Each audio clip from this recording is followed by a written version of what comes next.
बच्चों, हम बात कर रहे थे बुक्स की।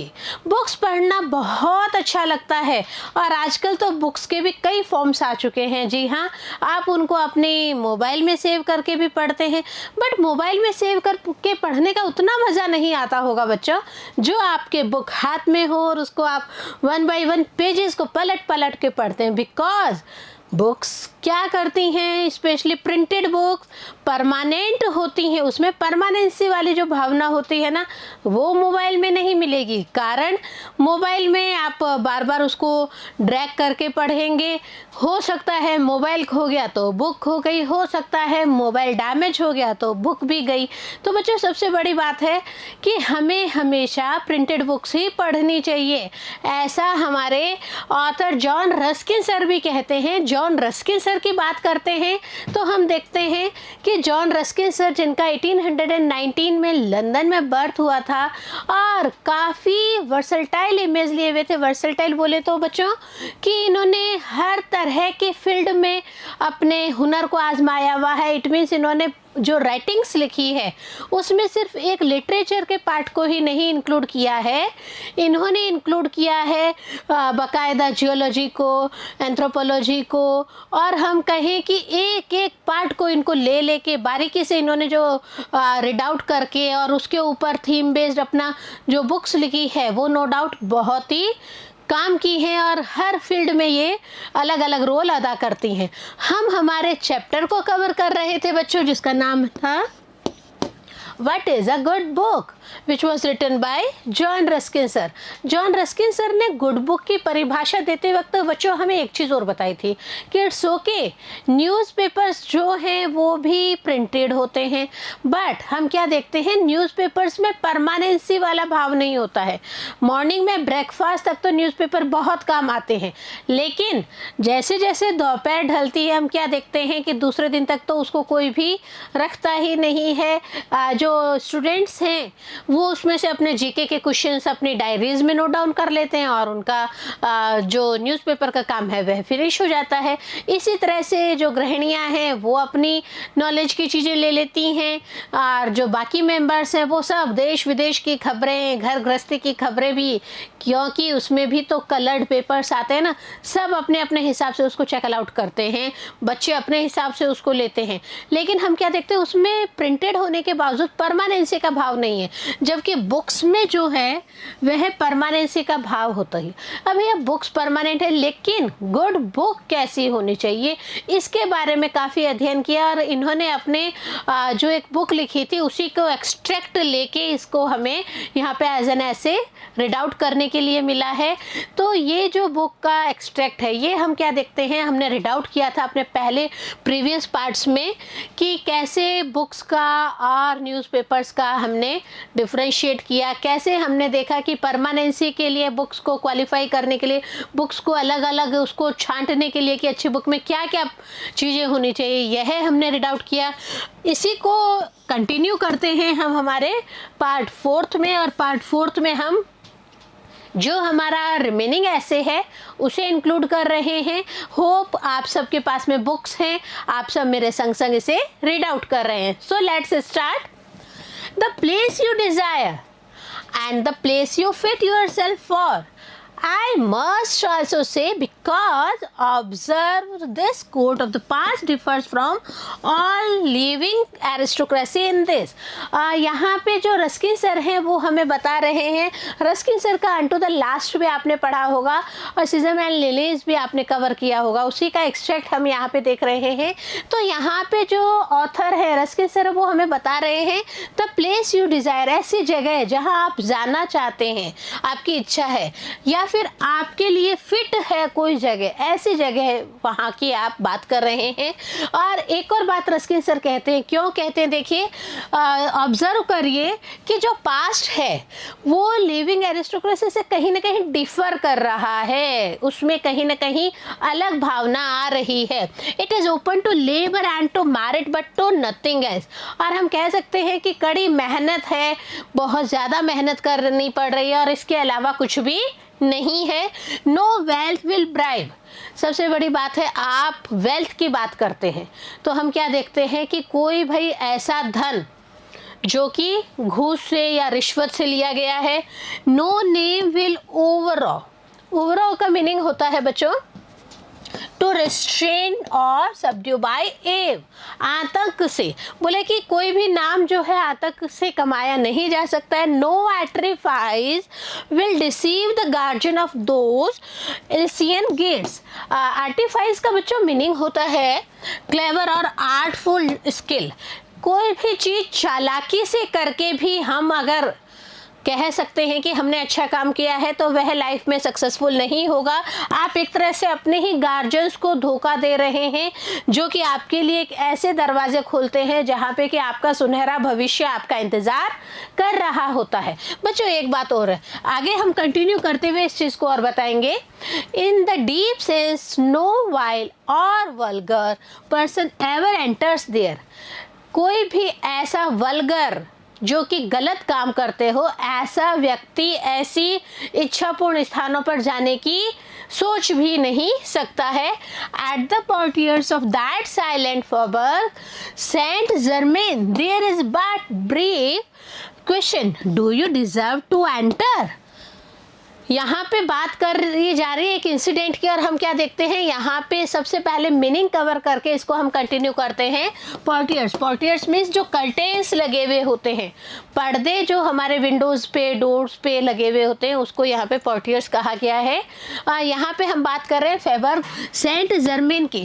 वो क्या कहते हैं कि ये जो पर्दे हैं साइलेंट के पर्दे हैं, शांति के पर्दे हैं। क्या यहाँ पे इसका आप इम्पोर्टेंस देख सकते हो। एक बहुत ही ब्रीफ क्वेश्चन यहाँ पे अराइज किया गया है, do you deserve to enter.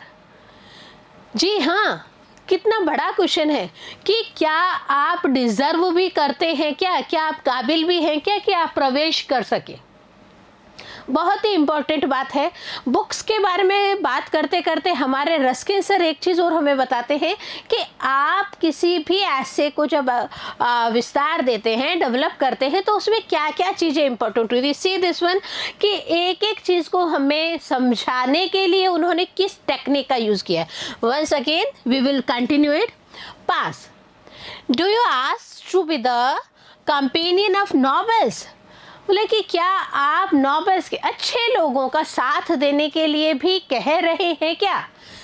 Do you long for the conversation of the wise. एक अच्छे बुद्धिमान व्यक्ति के साथ में आप वार्तालाप, कन्वर्सेशन कर पा रहे हैं क्या। Learn to understand it and you shall hear it. आप सीखिए भाई, आप सीखिए इन सब चीज़ों को, आप समझिए और समझ के आप उनको सुनिए, आप उनको महसूस करिए। अच्छी बातों में, अच्छी जो बुक्स हैं उनकी अच्छी बातों में कई सारी चीज़ों का समावेश होता है, उसी को हम कंटिन्यू कर रहे हैं। बच्चों एक चीज़ देखिए कि आप अपने आप को कहाँ पे स्टैंड कर पा रहे हैं। सबसे बड़ी बात है कि हमें अपने आप को स्टैंड करवाना है ऐसी जगह पे जहाँ पे हम इन सारे क्वेश्चंस का आंसर दे पाए। बट ऑन अदर टर्म्स, दूसरे टर्म्स में अगर हम देखें तो एक चीज़ और है, नो हम नहीं कर सकते। If you will not rise to us we can not stop to you. बोले कि आप हमें आगे बढ़ने का जो रास्ता है वह नहीं दिखा सकते हैं, तो हम भी तो वहाँ पे स्टॉप नहीं कर सकते हैं। The living Lord may assume courtesy. The living philosopher explained his thoughts to you with considerable pain, but here we neither pain nor interpret. You must rise to the level of our thoughts. बच्चों यहाँ पे हम continue करते हैं, लेकिन एक चीज़ और ज़रूर बताते हैं कि ये जो क्वेश्चंस हमें अराइज किए जा रहे हैं, ये कहीं ना कहीं हमारा जो अंतर्मन है उसे बाहर निकालने का एक प्रयास भी तो बुक के संग संग चल रहा है। तो इस चीज़ को कंसिडर ज़रूर करते हुए अपने काम को कंटिन्यू करेंगे। आप देखिए, द लिविंग लॉर्ड में एज्यूम कर्टसी, जो भी लिविंग लॉर्ड है, लॉर्ड हम ऐसे भगवान को कहते हैं, तो जो भी जिंदा व्यक्ति है जो अपने आप को भगवान के समकक्ष, इट मीन्स बहुत अच्छा मानता है, तो उसमें कर्टसी होनी चाहिए, शिष्टाचार की भावना उसके अंदर होनी चाहिए। The living philosopher explain his thoughts, और जो एक अच्छा दार्शनिक है उसे अपने विचारों को प्रकट करते वक्त इस तरह की भावना रखनी चाहिए कि सामने वाले के पास में एक अच्छा अच्छे विचार प्रस्तुत किए जा सके।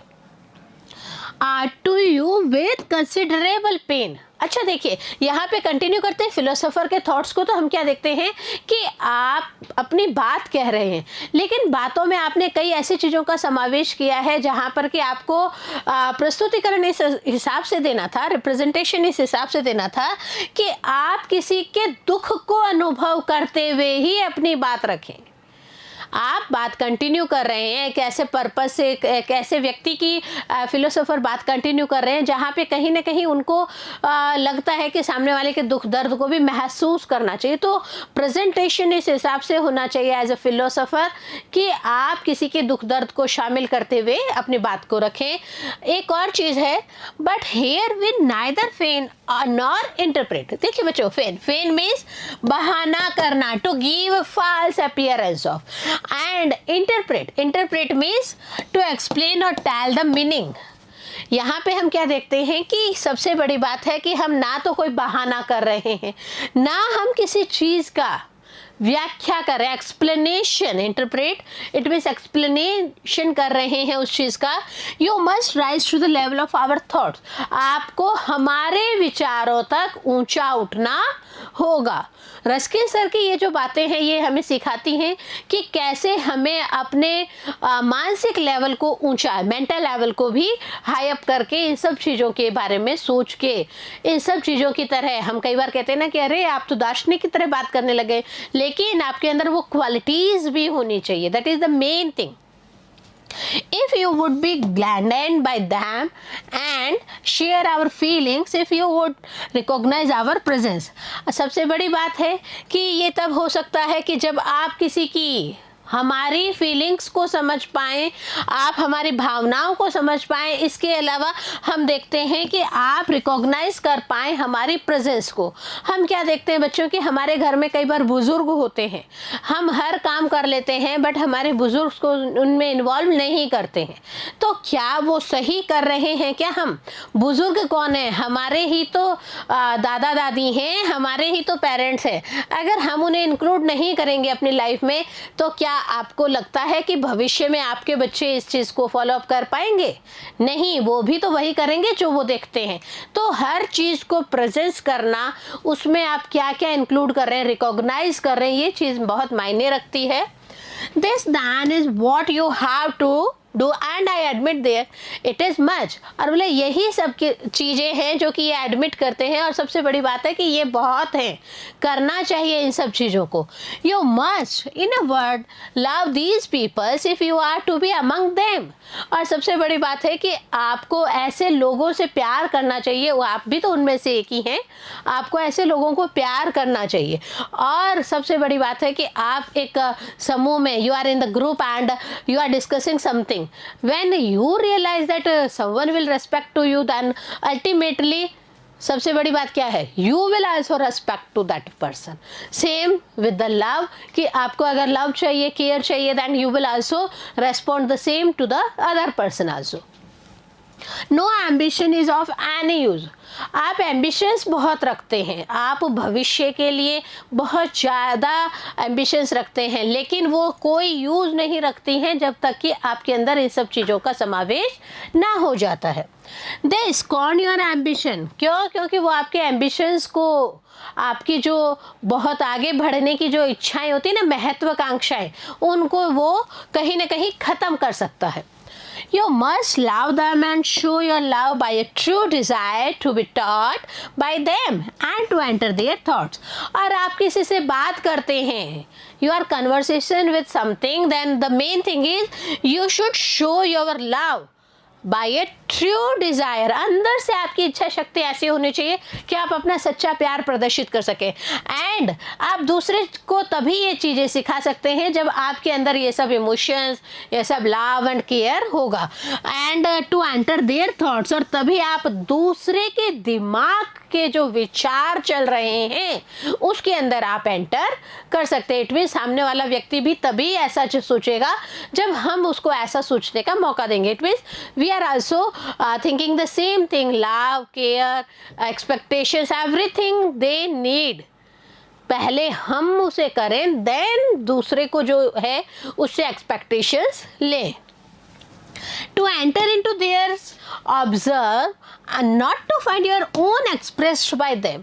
आपको किसी के बारे में बात करनी है, आपको कहीं कोई ऑब्जर्वेशन आप कर रहे हैं, तो सबसे बड़ी बात क्या है, to find your expressed by them. आपको उनके द्वारा किस तरह से बताया जाता है, कैसा एक्सप्रेशन दिया जाता है, ये बहुत मायने रखता है। अच्छी किताब यही सिखाती है कि आपके बारे में लोग क्या कहते हैं, इसके लिए आप खुद अपना एक इमेज मेंटेन करेंगे। अच्छी इमेज होना सबसे बड़ी बात है। If the person who wrote the book is not wiser than you, you need not read it. और सबसे बड़ी बात कही गई है कि अगर कोई पर्सन बुक लिख रहे हैं और आपको लगता है कि जो भी बुक लिख रहे हैं वो आपसे ज़्यादा वाइजर नहीं है, तो सबसे बड़ी बात है, you not need to read it. आपको उसे पढ़ना नहीं है। इफ़ ही बी, अगर वो आपसे ज़्यादा वाइज है, he will think differently from you in many respect. अगर वो आपसे ज़्यादा वाइज है बच्चों, तो सबसे बड़ी बात क्या है, वो बहुत अलग अलग तरीके से सोचेंगे, बहुत अलग अलग एस्पेक्ट्स होंगे उनके सोचने की, और उन्हीं न्यू एस्पेक्ट्स को आप रीड आउट करेंगे तो आपके अंदर भी अच्छे विचारों का जन्म होगा। Very ready we are to say of a book how good this is, that's exactly what I think। और सबसे बड़ी बात रस्किन सर ने क्या कही है, देखिए, आप जैसे ही किसी बुक को पढ़ने के लिए तैयार होते हैं तो और आप उस बुक के बारे में बात करते हैं, तो आप क्या कहते हैं, हाउ गुड दिस इज, अरे कितनी अच्छी बुक है।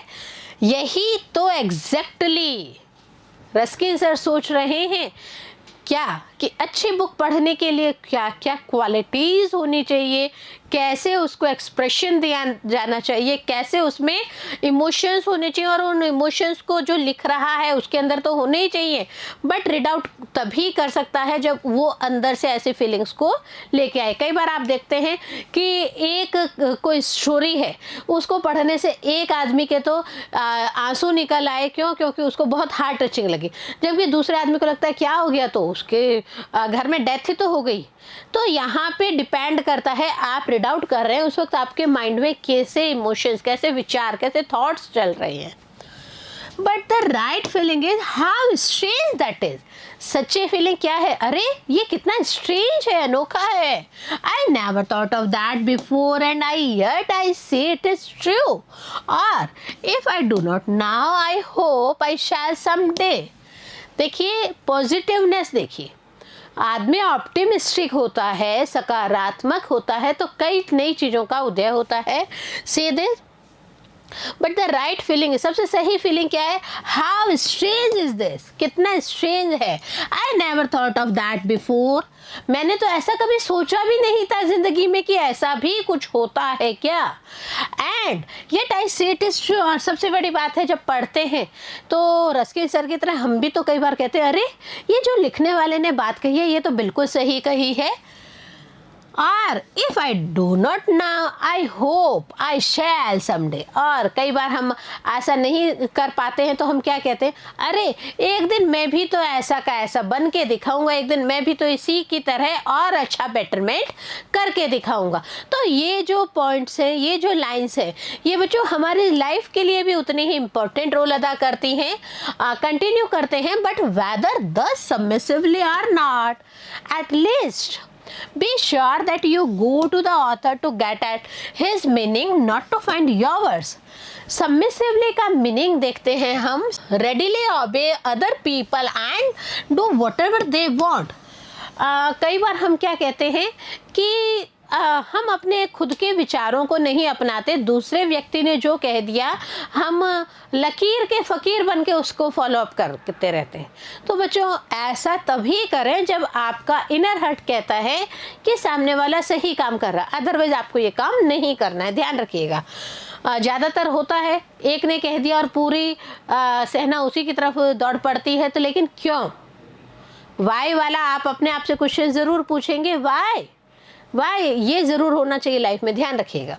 बट वेदर द सबमिसिवली और नॉट, आप दब्बूपन से या बिना दब्बूपन से, at least be sure that you go to the author to get at his meaning. आप ऑथर के संग, जो लिखने वाला, जो बुक को लिख रहा है, आप उसके संग ज़रूर जाएं, लेकिन तभी जाएं जब आप उसको रियल मीनिंग में समझ पाएं कि ये जो ऑथर है ये सही कह रहे हैं। गुड बुक की पहचान देखिए बच्चों, not to find your words, आप अपने बारे में नहीं, जो ऑथर कह रहे हैं उनके पॉइंट ऑफ व्यू से उस चीज़ को रीड आउट करेंगे, जज इट आफ्टरवर्ड्स, उसको जजमेंट करेंगे कि ये जो लिखा गया है वेदर इट इज़ ट्रू और false, whether it appreciate something और not. If you think yourself qualified to do so, but ascertain it first, आपको लगता है कि अरे हम भी क्वालिफाई कर सकते हैं, हम भी इन सब चीज़ों के लिए हुनरमंद हैं, तो सबसे बड़ी बात है आपको क्या करना होगा, सबसे पहले अपने आप को ascertain करना होगा, अपने आप को रियलाइज़ करवाना होगा कि यस हम भी इस चीज़ को कर सकते हैं। And be sure also, if the author is worth anything, that you will get at his meaning all at once, nay that his whole meaning you will not for a long time arrive in any wise।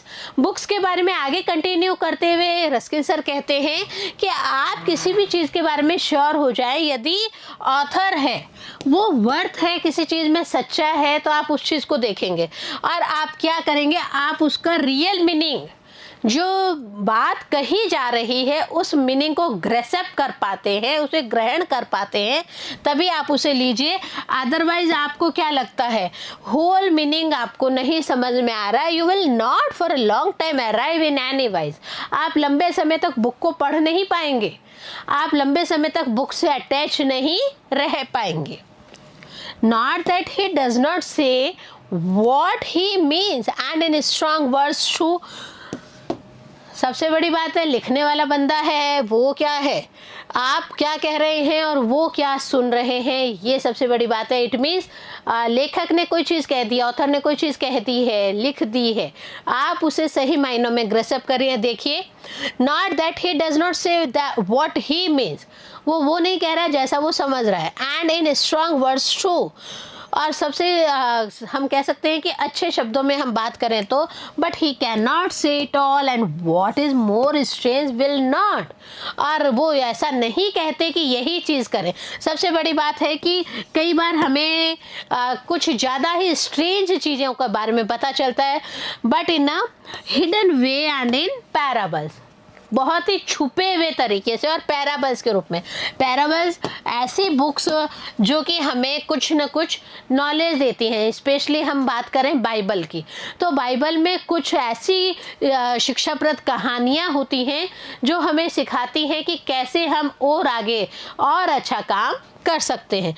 तो ये parables की भी हम बात करते हैं, यहाँ पे हम बात करते हैं इसको आगे रस्किन सर के संग कंटिन्यू करते हुए, in order that he may be sure you want it, in order to say that he may be sure, वह श्योर होना चाहिए कि आपको क्या चाहिए, किस तरीके से चाहिए, आप उसे डिमांड में भी ले रहे हैं या नहीं ले रहे हैं। I can not quite see the reason of this nor analyse that cruel reticence in the breast of wise man which makes them always hide their deeper thoughts.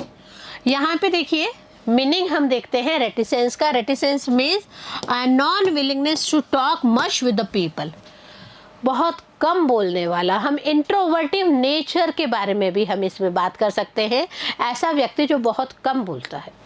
यहाँ पे हम देखते हैं कि आई can not quite see the reason of this, मैं बिल्कुल भी इसके पीछे क्या रीज़न है ये नहीं देख पा रहा हूँ, नॉर ही मैं एनालाइज कर पा रहा हूँ कि जो एक बहुत ही कम बोलने वाला व्यक्ति है, रेटिसेंस व्यक्ति है, वो जो है वो वाइज मैन वो क्या कहना चाहते हैं, उसके अंदरूनी जो थॉट्स हैं। जो व्यक्ति कम बोलता है, आप ये देखिए कि उसके जो थॉट्स हैं वो क्या सोच रहा है वो बाहर आ ही नहीं पाते हैं, और जब वो चीज़ें बाहर नहीं आ पाती हैं तो हम क्या देखते हैं कि अगर वो कितना ही इंटेलिजेंट है, आप उसको आउटपुट के रूप में बाहर नहीं ले रहे हैं तो कोई मतलब नहीं है। तो इंट्रोवर्टिव होना चाहिए, ज़रूर होना चाहिए इंट्रोवर्टिव, लेकिन अच्छे थॉट्स अगर हैं तो उन्हें बाहर ज़रूर लाना चाहिए। They do not give it to you by way of help but of reward, and will make themselves sure that you deserved it before they allow you to reach it. हम देखते हैं कि जो अच्छे व्यक्ति हैं, इंट्रोवर्टिव, अच्छे में तो हम एक्सट्रोवर्टिव हैं वो भी बहुत अच्छे होते हैं बच्चों, इंट्रोवर्टिव है वो भी बहुत अच्छे होते हैं, बट जो इंट्रोवर्टिव व्यक्ति होते हैं वो अपने कहीं पे भी गिव अप नहीं कर रहे हैं, वो कोई ऐसे थॉट्स हैं वो आपको शो नहीं कर रहे हैं, बट हम क्या देखते हैं वो हेल्प भी नहीं कर रहे हैं किसी भी रूप में। इसके अलावा रिवार्ड के रूप में हम बात करें और हम क्या देखें कि हम अपने आप को ऐसा बनाएं and will make themself sure, हम अपने आप को इतना विश्वासपूर्वक ऐसा बनाएं कि हम जो भी कर रहे हैं उसे हम तो डिज़र्व कर रहे हैं और वह ऐसा अच्छा काम है कि सामने वाला व्यक्ति भी डिज़र्व ज़रूर करेगा। तो ये जो फीलिंग्स हैं, ये फीलिंग्स हर व्यक्ति के अंदर होनी चाहिए कि अच्छी चीज़ों को हम पढ़ें, अच्छी चीज़ों को पढ़ेंगे तो अच्छी चीज़ों को ही हम माइंड में रखेंगे और उसी के अनुसार हम अपना जो लाइफ स्टाइल है उसको गोइंग ऑन करेंगे। कंटिन्यू करते हैं बच्चों यहाँ पे, but it is the same with the physical type of wisdom gold. यह उसी तरह से है जैसे कि विजडम है, जैसे कि एक सोने की हम बात करते हैं, गोल्ड की बात कर रहे हैं, कान में, नाक में और सब जगह हम जो यूज़ करते हैं, तो यहाँ पे हम उस गोल्ड की बात कर रहे हैं। तो बच्चों सबसे बड़ी बात है कि आप कोई काम कर रहे हैं वो इतना अच्छा होना चाहिए कि आप उसको निखार के लाएं तो वो इस तरह से शो हो। There seems to you and me no reason why the electric forces of the earth should not carry whatever there is of gold within at once to one mountain tops। देखिए कितनी बड़ी बात कही गई है, gold की बात कही गई है, एक माउंटेन टॉप की बात कर रहे हैं। बोले कि सबसे बड़ी बात है कि आप और हम बिना रीज़न के एक चीज़ नहीं कह सकते। कैसे कि जो अर्थ है उसमें कई तरह की इलेक्ट्रिक फोर्सेस चलती हैं, वो कहीं कुछ ऐसा क्यों नहीं कर देते कि जो गोल्ड है वो एक ही माउंटेन के टॉप पे हमें एक साथ मिल जाए। अभी तो बहुत सारी चीज़ों में से चेकल आउट करना पड़ता है, गोल्ड भी निकलता है, सिल्वर भी निकलता है, ब्रॉन्ज भी निकलता है, कई सारी चीज़ें उसमें से निकलती हैं। तो अभी तो हमें क्या करना है, अच्छी चीज़, इट मीन्स गोल्ड है। गोल्ड के लिए क्या कह रहे हैं ऑथर कि वो तो माउंटेन टॉप की तरह एक ही बार में हमें सब जगह इकट्ठा होके मिल जाना चाहिए। So that kings and people might know that all the gold they could get was there, ताकि राजा हो भले ही आम जनता हो, उन सबको पता चल जाए कि हमें गोल्ड लेना है तो हमें सिर्फ उस वाले पर्वत पे ही जाना होगा, वह सब गोल्ड हमें वहाँ मिल जाएगा। और सबसे बड़ी बात है कि हमें जो बार बार खोद के, डिगिंग मीन्स खड्डा खोदना, तो खोद के जो गोल्ड ढूंढने की कोशिश करते हैं उसके लिए भी हमें ज़्यादा ट्रबल, ज़्यादा मुश्किल नहीं होगी। साथ ही हम क्या देखते हैं, ना हमें एंजाइटी होगी और चांस होगा और वेस्ट ऑफ टाइम होगा। Cut it away and coin as much as they need it. आप तो क्या करोगे, ना आपको परेशानी होनी, अच्छा गोल्ड है, आपको पता है माउंट के टॉप पे पड़ा है, भले राजा हो भले रंक हो, इट मीन्स आम जनता हो, वो उसको वहाँ जाके ले लेगी। तो सबसे बड़ी बात क्या है, टाइम भी बचेगा, उसको बार बार खड्डे खोद के उसको निकालने की मुश्किल भी कम हो जाएगी, उसको परेशानियाँ भी नहीं होगी, उसको कोई चांस भी लेना नहीं पड़ेगा। सबसे बड़ी बात है उनका टाइम भी नहीं वेस्ट होगा। वहाँ जाएंगे, उसको कट करेंगे, कट करके कॉइन्स बनाएंगे, कॉइन्स बना के जितने कॉइन्स उनको चाहिए उतने कॉइन्स को वो वहाँ पे अपने यूज में ले लेंगे। But nature does not manage it so. But बच्चों सबसे बड़ी बात क्या है, नेचर ने ऐसा कुछ मैनेज करके दिया ही नहीं है। नेचर तो खुद अपने आप में बहुत ही पावरफुल है। नेचर ने ये सब चीज़ें हमें अवेलेबल करके थाली में नहीं दी है ना। जैसे माउंटेन टॉप पे गोल्ड नहीं दिया है, वैसे ही आम चीज़ें भी हमें थाली में नहीं दी गई है, उसके लिए भी हमें स्ट्रगल करना पड़ता है। She puts it in the little fissures in the earth, nobody knows where. You may dig long and find none. You must dig painfully to find any. और हमारी अर्थ है वह भी तो यही काम कर रही है। अर्थ क्या है, अलग अलग छोटे छोटे जो अर्थ की अलग अलग जगह है वहाँ पे गोल्ड को छुपा दिया गया है, वहाँ पे रखा हुआ है, कोई नहीं जानता कि वो कहाँ पे है। कई बार तो बहुत गहरा खड्डा खोद लिया जाता है तब भी नहीं मिलता है, और कई बार हम क्या देखते हैं कि खड्डा खोदने में बहुत पेन भी होता है, बहुत दुख, पसीना, थकान, टाइमिंग सब लगता है, पर फिर भी हम लास्ट में हमें कुछ भी नहीं मिलता है। यहाँ पे हम बात को कनेक्ट करके हमारे स्टूडेंट्स की प्रैक्टिस के ऊपर भी ले सकते हैं बच्चों, कि कई बार बच्चे क्या करते हैं, मेहनत करते हैं पर उन्हें फल नहीं मिलता। उसके पीछे रीज़न है बच्चों, आप सही ट्रैक पे नहीं जा रहे हैं। आप अपने सिलेबस को लीजिए, सिलेबस को पकड़िए, सिलेबस को पकड़ के आप उसको सिलेबस को पकड़ के यूँ नहीं है कि अरे भैया हमने आपको पकड़ लिया, आप अग्रेसिव हो गया। नो, सिलेबस लेके आप उसको पॉइंट आउट करिए कि मेरे फर्स्ट टर्म में ये सिलेबस आ रहा है और इसी को मुझे रीड आउट करना है, सेकेंड टर्म में मेरा ये सिलेबस आ रहा है, इसे मुझे रीड आउट करना है। रीड आउट करके बार बार जो हम बोलते हैं कि आपको लिख लिख के प्रैक्टिस करनी है, तो ये जो लिख लिख के प्रैक्टिस करनी है ये बहुत मायने रखती है और यह ही सोच पॉजिटिविटी की तरफ ले जाती है। And it is just the same with man's best wisdom. और यही जो हम इतना गोल्ड के लिए कोशिश कर रहे हैं बच्चों, वही बात मैंने अभी आपको बताई कि ये सब भी उसी तरह से एकदम वैसा का वैसा ही है जैसा कि एक अच्छे इंसान की हम बुद्धिमानी की बात कर रहे हैं, उसकी पॉजिटिविटी की बात कर रहे हैं। When you come to a good book, you must ask yourself, am I inclined to work as an Australian miner would? और इसी तरह से अच्छी किताब की हम बात करते हैं, अच्छी किताब की बात करते हैं तो सबसे पहले हमें अपने आप से एक चीज़ बात करनी चाहिए। क्या बात करनी चाहिए कि क्या मैं एज एन ऑस्ट्रेलियन माइनर की तरह काम कर सकता हूँ क्या? Are my pickaxe and shovels in good order and am I in good trim myself? Continue करेंगे, एक बार यहाँ तक का हम आपको समझाते हैं। सबसे पहले देखिए, पिकेक्स का meaning a tool with curved iron और बार, फावड़ा जिसको हम हिंदी में कहते हैं, and shovels, shovels means a tool used to picking up and moving sand और स्नो, बेलचा जिसे कहा जाता है।